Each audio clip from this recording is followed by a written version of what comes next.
اور آج صدیاں گزرنے کے بعد یہ سینوں میں دل کی طرح دھڑکتا ہے. سلطان ایوبی کا نام آج بھی دلوں پہ نقش ہے، اور اس کا نام سن کے مردہ جانوں کے اندر بھی زندگی کی حرارت پیدا ہو جاتی ہے. اس کے زمانے میں ریجینالڈ بدبخت ایک انگلستان کے شہزادے نے حاجیوں کے قافلے کو روک لیا اور ان کا سامان لوٹ لیا. انہوں نے کہا ہم حج پہ جا رہے ہیں، تو نے ہمارا سامان لوٹ لیا، ہمیں جانے دے. تو اس نے دریدہ دہنی کرتے ہوئے کہا بلاؤ اپنے نبی محمد کو جو تمہاری جان چھڑائے. بس سلطان صلاح الدین ایوبی تک یہ بات پہنچی تو میں نے تاریخ میں پڑھا کہ وہ دانت پیستا تھا، اس کی آنکھوں میں خون اتر آیا، اس میں کھڑے کھڑے قسم کھائی کہ جب تک اس ظالم کو کیفر کردار تک نہیں پہنچاؤں گا چین کی نیند نہیں سوؤں گا. پھر پونے 2 سال کا عرصہ آپ سلطان صلاح الدین ایوبی کی زندگی دیکھیں، جنگی مہموں کو ترتیب دیتا رہا، دن رات اس نے ایک کر دی، نیند قریب نہ آنے دی. جب نیند بہت زیادہ تنگ کر دی تو پھر وہ خیمے کی چوب کے ساتھ ٹیک لگا کے کھڑے ہو کر کے اپنی آنکھوں کی آگ بجھا لیتا، اور پونے 2 سال کا عرصہ اس نے چارپائی پہ لیٹ کے نہیں دیکھا. پھر وہ لمحے آئے کہ اللہ نے اس کی مراد پوری کی. انگلستان کے شہزادے لائن میں کھڑے تھے، اس نے شاہ گاما کو اپنی کرسی دی اور ساتھ کہا ہم جس کو کرسی دیتے اسے امان دیتے.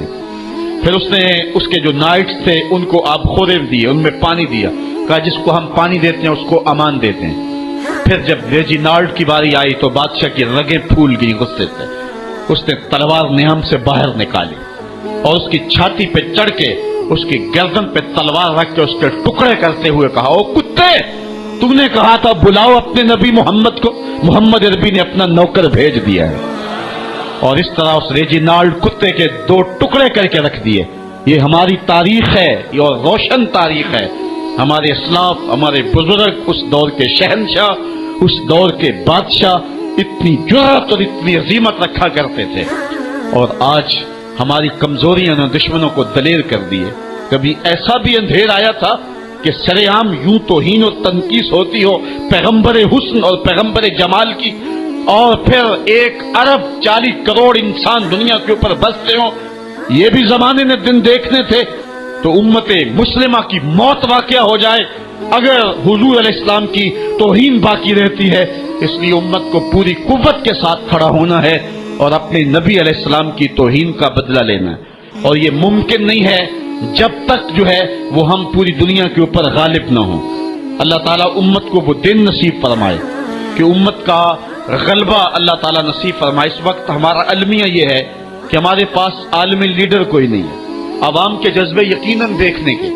سیریا کے بچوں کو میں نے دیکھا کہ وہ چھوٹے چھوٹے بچے، انہوں نے ہاتھوں میں کتبہ پکڑا ہوا ہے، اور میں اس منظر کو دیکھ کر کے کتنی دیر تک سکتے میں رہا. اس کے اوپر لکھا ہوا تھا اقتلونا ولا تسبوا لنبینا، ہمارے ٹکڑے کر دو لیکن ہمارے نبی کو گالی نہ دو. ان بچوں کے درد کی کہانی کلیجے چیر رہی تھی. یہ محبتوں کا عالم. وہ اقبال نے کہا تھا چمن میں رخت گل شبنم سے تر ہے، چمن میں رخت گل شبنم سے تر ہے، سمن ہے سبزہ ہے باد سحر ہے، مگر ہنگامہ ہو سکتا نہیں گرم، یہاں کا لالا بے سوزے جگر ہے. اس وقت امت بے امام ہے. امت کے پاس جو ہے وہ کوئی ایسا شخص نہیں ہے جو امت کی رہنمائی کرے. ملک بھی خالی ہیں اور عالمی لیول پہ بھی ہم کسی امام سے محروم ہیں. اللہ نے وہ دن نصیب کرنے ہیں. ہم صفے سیدھی کریں، بس ہمارا کام اتنا ہے. صفے سیدھی کریں گے تو امام بھی اللہ بھیج ہی دے گا، اور وہ وقت آئے گا کہ اس کے جھنڈے نیچے ہم کھڑے ہوں گے. اور ہم نے تاریخ میں پڑھا ہے، کتب صحاح میں موجود ہے، بخاری اور باقی کتابیں اٹھائیں، ہمیں اس وقت کی بشارت دی گئی ہے کہ جب عساکر اسلام ترتیب پائیں گے اور پھر امام بھی آ جائے گا، اور پھر امت مسلمہ وہ بانکپن پائے گی کہ صحیح حدیث میں آتا ہے کہ اگر کوئی یہودی کسی پتھر کے پیچھے یا درخت کے پیچھے چھپ کر کے پناہ مانگنا چاہے گا تو وہ پتھر مسلمانوں مجاہدوں کو بول کر کے کہے گا ادھر آ، یہ ظالم میرے پیچھے چھپا ہوا ہے. وہ دن بھی اللہ تعالیٰ نے ہمیں دکھانے ہیں، اور پوری امت کے اوپر جھنڈا جھولے گا تو آمنہ کے لال کا ہی جھولے گا انشاءاللہ. آ ملیں گے سینہ چاک آنے چمن سے سینہ چاک، بس میں گل کی ہم نفس باد صبا ہو جائے گی، شبنم افشانی پیدا کرے گی میری سوز و ساز، اس چمن کی ہر کلی درداش نہ ہو جائے گی، آسماں سحر کے نور سے ہوگا آئینہ پوچھ، ظلمت رات کی سیما پا ہو جائے گی، شب گریزاں ہوگی آخر جلوائے خورشید سے، یہ چمن معمور ہوگا نغمہ توحید سے۔ وہ وقت انشاءاللہ آنے والا ہے، بس ہمارا کام صفیں سیدھی کرنی ہے اور صفوں کو ترتیب دینا ہے، اپنے جذبوں کو مرنے نہیں دینا ہے، اور یہ جذبے اپنی نسلوں میں بھی منتقل کرنے ہیں، اور اپنی نسلوں کو بٹھا کر کے حضور کی عظمت کی کہانی پڑھا کے جانا ہے ہم نے۔ میں نے سیریا کے ان بچوں کو دیکھا تو میں اپنے بچوں کو بٹھا لیا، میں نے کہا بیٹے پوری دنیا کے اوپر حضور کی ناموس پہ حملہ ہے، بتاؤ ہم کیا کریں گے؟ تو میرا 5 سال کا بچہ ہے، مجھے حمزہ کہنے لگا کہ ابو یہ جو تلوار آپ نے لٹکا کے رکھی ہے بیٹھک میں، اس کے میں پیچ خود کھول سکتا ہوں، اور یہ میرے ہاتھ میں دے، ان ظالموں کو میں کاٹوں گا۔ میں نے کہا بیٹے مجھے یہی تجھ سے توقع تھی، اس لیے کہ تیرے جسم کے اندر خواجہ دین محمد مصطفی کی غیرت کا خون دوڑ رہا ہے، اور انشاءاللہ یہ ہماری نسلیں اٹھیں گی اور اسلام کے غلبے کا خواب ہم شرمندہ تعبیر کریں گے انشاءاللہ۔ تو اپنے بچوں کو بٹھائیں اور ان کو بتائیں اور ان کو حب رسول کے جام پلائیں، ان کے اندر محبت رسول انڈھیل دیں اور ان کے سینے کے اندر یہ حرارت پیدا کر دیں، اور وہ امت کے لیے اور نام محمد کے لیے ہر قربانی دینے کے لیے آمادہ ہو جائیں۔ انشاءاللہ وہ وقت دور نہیں ہے جب پوری دنیا کے اوپر اسلام کا جھنڈا جھولتا ہوا نظر آئے گا۔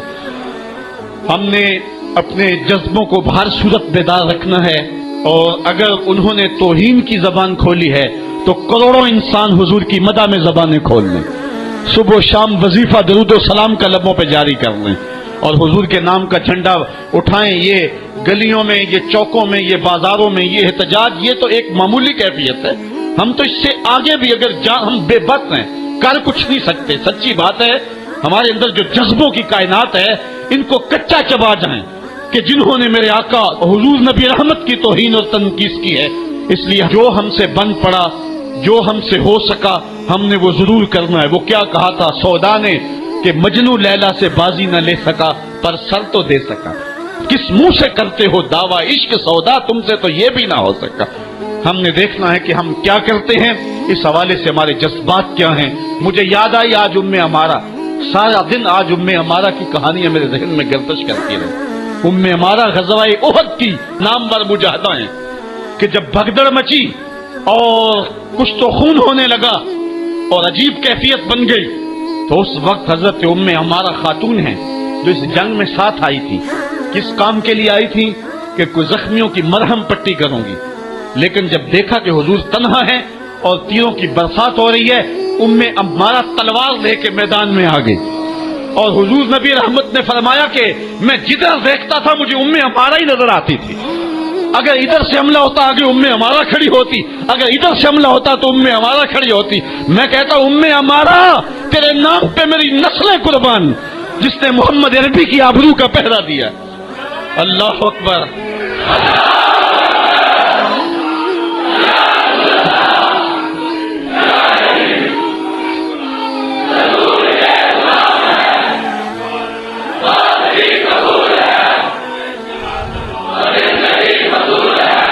تمہارے جذبے سچے ہیں انشاءاللہ، شاید مغرب کو بھول ہو گئی ہے، یہاں ایک ایک بچہ غازی علم الدین ہے، ایک ایک بچہ عمر چیمہ ہے، یہ سعادت مندیوں کا سفر ہے، یہ مغرب کو بھول ہو گئی ہے۔ اس نے کس قوم کو چھیڑا ہے؟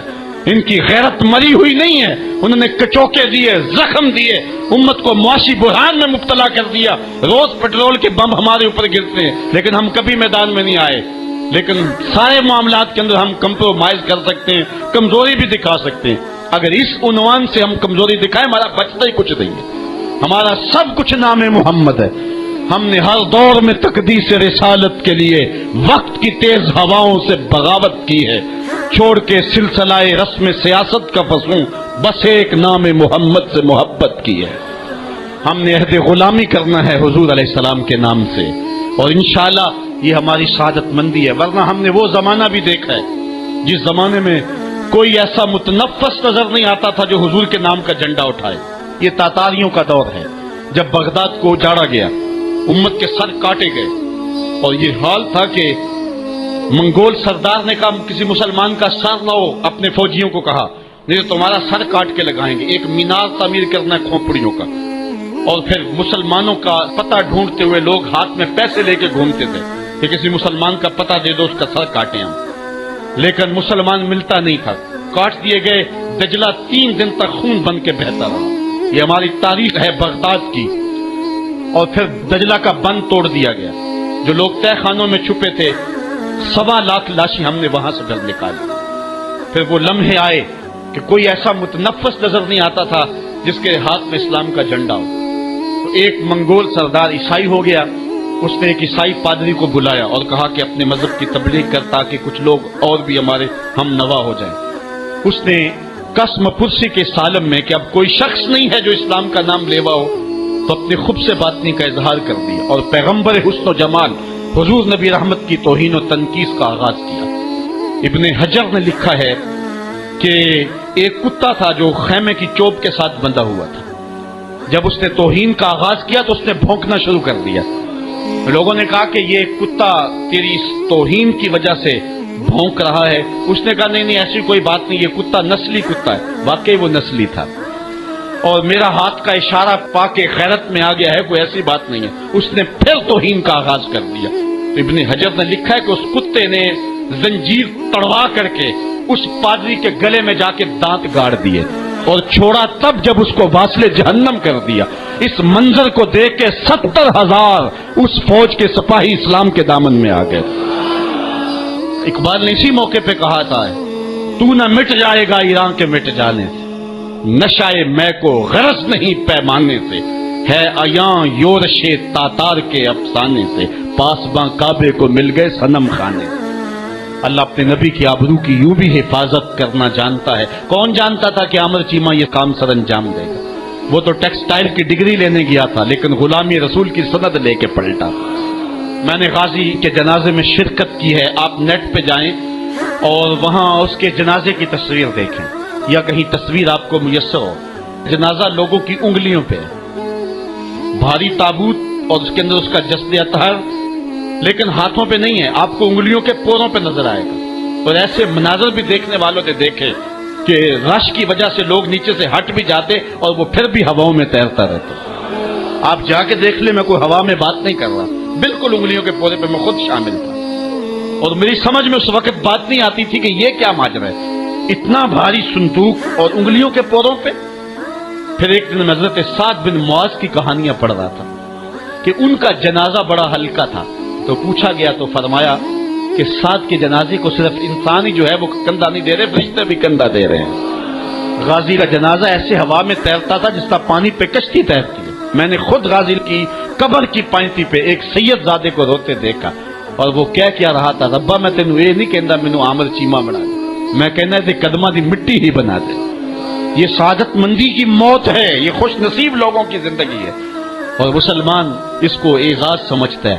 اس پورے حال میں کوئی ایک شخص بھی نہیں ہوگا کہ جس کے دل میں یہ آرزو نہ ہو کہ میں حضور کے نام پہ قربان ہو جاؤں۔ ایک ایک شخص کے سینے کے اندر، میں سمجھتا ہوں میرا ہی سینہ، لیکن نہیں، ہر شخص کا سینہ یہی ہے، اور ہر شخص کے اندر کے جذبات یہ یار یہ دھڑا کیا ہے زندگی میں حضور کے بغیر، سب کچھ حضور ہی ہیں، اور ہماری زندگی کا سب سے قیمتی اثاثہ حضور کی ذات ستودہ صفات ہے۔